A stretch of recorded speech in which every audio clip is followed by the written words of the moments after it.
leaders must encourage, first of all, yourself. So as Alex had us with the, I call it meditation. I do this all the time. Meditate. I got to listen to something positive all the time. Every day I got to go to sleep with headphones in my head all the time, listening to something positive. Program, because we are all bombarded with so much negativity. So many people come to us with so many problems.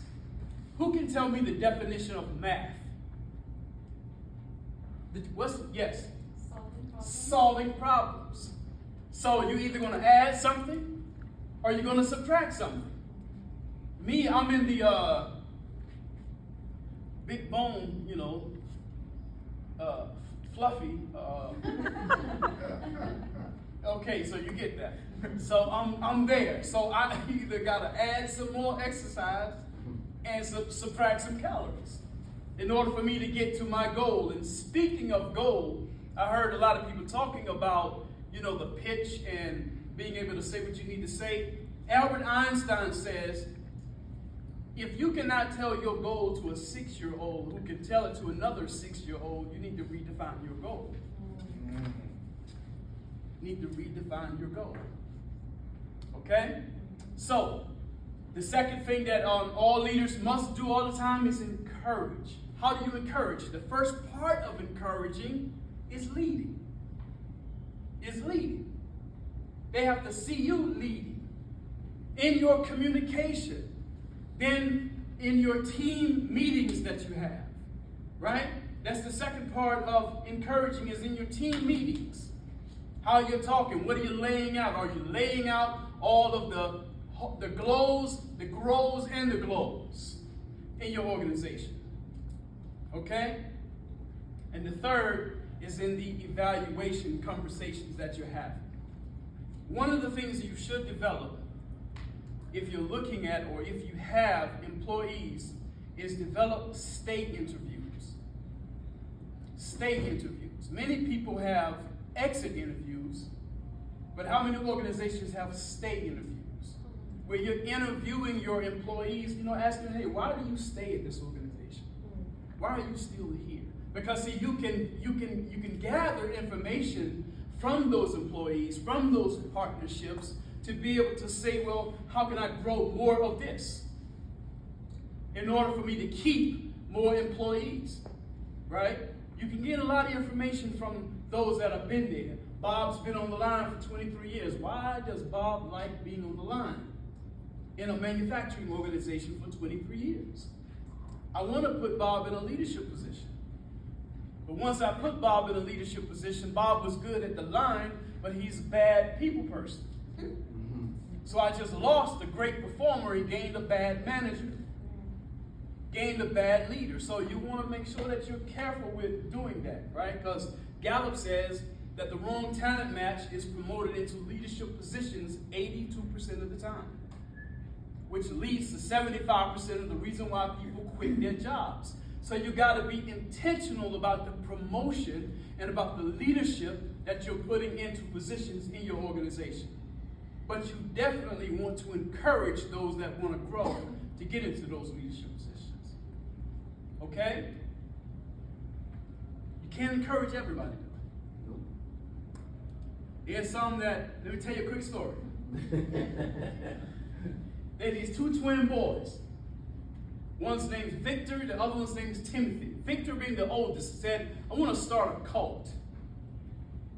Timothy, being the youngest one, he said, you want to start a cult? I said, yeah, we want to start a cult. We're going to call it the Two Diffie Cult. And all the person has to do to join this cult is complain, blame others, and do nothing. Timothy's like, that's it? We're going to have too many people. Victor was like, that's all they got to do is complain, blame others, and do nothing. So Timothy says, well, what are we going to call them? What are we going to name the members of our cult? Victor says, I'm going to name them after me, after us. He says, what are we going to, Victor, Timothy? He says, no, I'm going to shorten my name to Vic. You're going to shorten your name to Tim. So anyone who complains, blames others, and does nothing will be forever known as a victim. So Timothy says, well, where are we going to have our meetings?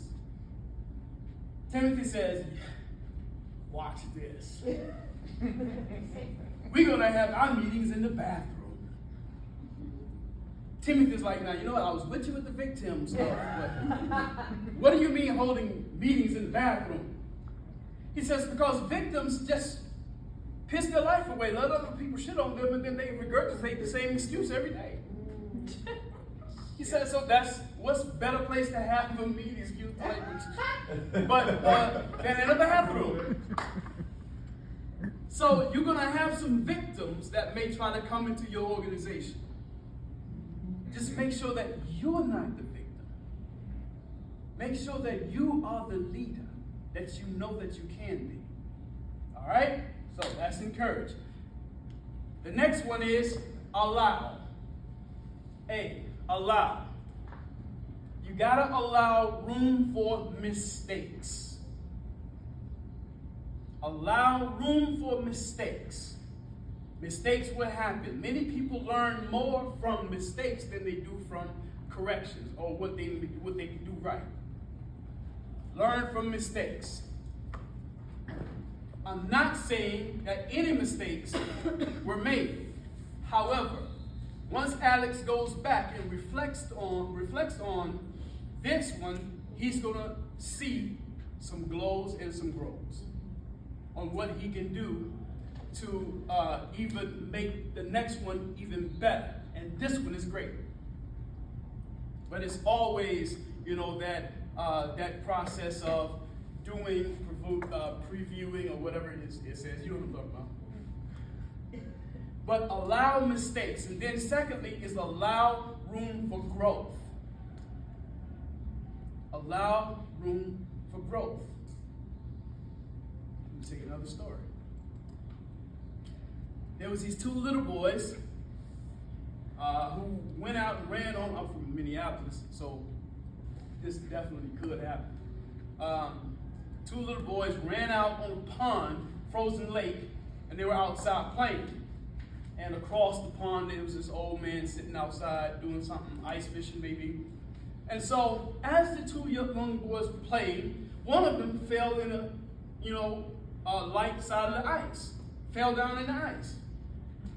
And then the old guy was looking, and the young boy was just like, how am I going to save my friend? My friend, he's sinking. How am I going to save my friend? So he happened to kind of go back over to the where the land was and grabbed this big, heavy, giant branch.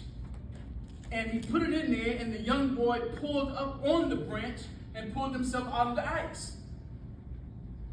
And so by the time the paramedics came, because obviously the old man called the EMS, they said, well, how was this young boy able to get this big, giant branch and pull this other young boy out?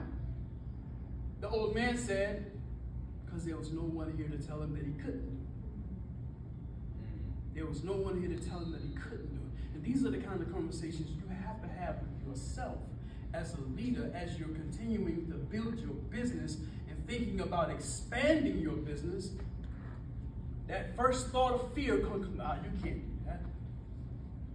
You can't do it. You have to allow room within yourself to make mistakes and to grow. And the last thing that every leader must do every day, always, is to develop.